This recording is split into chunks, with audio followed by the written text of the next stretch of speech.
Hello friends, எல்லாம் வணக்கம். நானும் என் ஃப்ரெண்ட்ஸ் இந்த வீடியோ ப்ரெசென்ட் பண்ண போகிறோம். இந்த வீடியோவில் தெலுங்கானாவில் உள்ள ராமப்பா கோவிலின் சிறப்புகளை குறித்து காணப்போகிறோம்.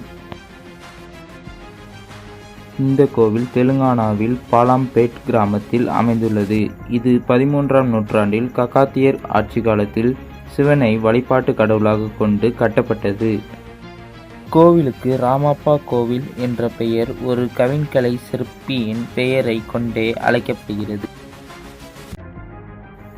இக்கோவில் ருத்ரேஸ்வரர் ஆலயம் எனவும் அழைக்கப்படுவது மட்டுமில்லாமல் 2021இல் யுனெஸ்கோவால் உலக பாரம்பரிய தலங்களுள் ஒன்றாக சேர்க்கப்பட்டது.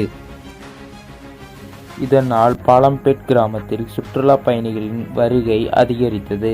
அதன் விளைவாக பொருளாதார ரீதியாக அங்குள்ள மக்கள் பயன்பெற்றனர். இந்த கோவிலின் கட்டுமானத்தின் சிறப்புகளாக இசை எழுப்பும் கல் தூண்களும் மணல் பெட்டி அடித்தளமும் இருக்கின்றன. அவற்றுள் முதலாவதாக இசை எழுப்பும் கல் தூண்களை குறித்து காண்போம். சாதாரண கல் தூண்களில் பலவித ஓசையை எழுப்பிட செய்வதற்கென பலவித தாதுக்களை கொண்ட கற்களை பயன்படுத்தின. அதாவது வெவ்வேறு தாதுக்களின் கிறிஸ்டலின் ஸ்ட்ரக்சரை பொறுத்து அதன் அதிர்வு பண்புகள் மாறும் என்பதை கணித்து இரும்பு, மெக்னீசியம் மற்றும் சிலிக்கா நிறைந்த கற்களை பயன்படுத்தி இசை எழுப்பும் கற்தூண்களை வடிவமைத்தன.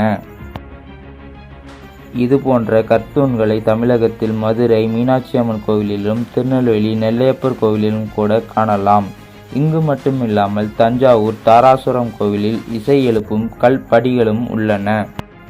அடுத்தபடியாக ராமப்பா கோவிலின் மணற்பெட்டி அடித்தளம் குறித்து காண்போம். இக்கோவிலின் பண்டைய கால அறிவியல் சிறப்பாக திகழ்கின்ற இந்த அடித்தளத்தின் கட்டுமானமானது மணல் நிரப்பிய பெட்டி போன்ற பாறை அமைப்பால் ஆனது. அதாவது இது போன்ற அடித்தள அமைப்பால் நிலநடுக்கத்தின் அதிர்விலிருந்து மொத்த கட்டுமானத்தையும் பாதிப்பிலிருந்து காத்திட முடிகிறது.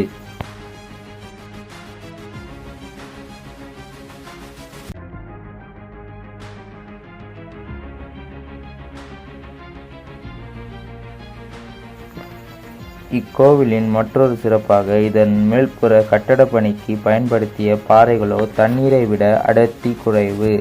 இவ்வாறு கட்டிடத்தின் அடித்தளத்தை விட மேற்புறத்தில் அடர்த்தி குறைந்த பாறைகளை பயன்படுத்தியதால் கட்டிடத்தின் வலிமை கூடுகிறது. இக்கோவிலின் கூரைகளில் காணப்படும் சிற்பக்கலையின் வெளிப்பாடோ புராண கதைகளை சொல்வதாக மட்டுமில்லாமல் சைமாட்டிக்ஸ் எனப்படும் அதிரும் ஒளியை படமாக்கும் நுட்பத்தினை எதிரொலிக்கும் விதமாக வட்டங்களும் பூக்களுமாக செதுக்கப்பட்டுள்ளது. இக்கோவிலின் தூண்களிலும் சுவர்களிலும் அக்காலத்தின் சிற்பிகளின் திறமைகளை காலம் கடந்தும் இன்றும் எதிரொலிக்கும் விதமாக தூண்களில் நூல் நுழையும் அளவிலான அலங்கார வேலைப்பாடும், சுவர்களில் தொடர்ந்து 5000 யானைகள் வரிசையாக செல்லும்படியான செதுக்கல்களும், ஒளியை எதிரொலிக்கும் நடன பெண்மணிகளின் 800 வருட பழமையான சிலைகளும் கண்களை கவர்கின்றன.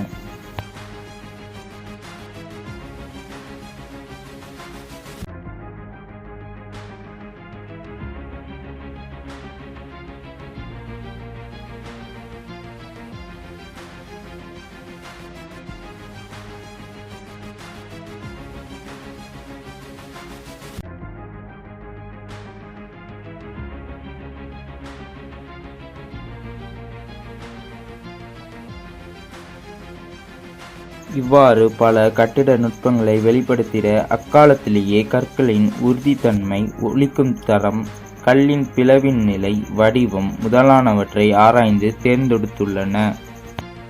இதுபோன்ற பல பண்பாட்டு மற்றும் பாரம்பரிய இடங்களை பாதுகாத்து பராமரிக்க உலக அளவில் யுனெஸ்கோவும் இந்தியாவில் கலாச்சார அமைச்சகமும் பல திட்டங்களுக்கு நிதிகளை ஒதுக்கி பண்டைய நாகரிகத்தை காத்து வருகின்றன.